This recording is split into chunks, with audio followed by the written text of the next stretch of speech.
Okey, tengok ni. Sekali tebak saja. Banyak. Kan? Banyak kan? Banyak.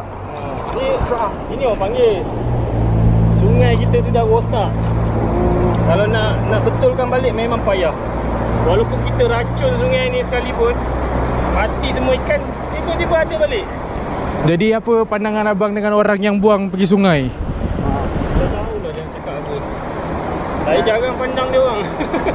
Yang pelihara ikan. Apa kata-kata abang? Kata-kata abang untuk orang yang main buang ikan dekat sungai. Ni punca daripada orang yang dulu-dulu lah. Orang dulu-dulu. Tengok, ini kesan daripada korang lah. Mungkin orang tu sekarang dah umur 40, 50 dah tau. Orang yang buat ni. Banyak oh. Pakcik yang kita ucapkan pada pakcik-pakcik yang dah lepaskan ikan bandar raya ni. Inilah kesan ni. Sungai kita dah rosak dah. Mama Mama. Mama. Mama bandar raya. Ha. Aduh, jom kita buat naik dulu.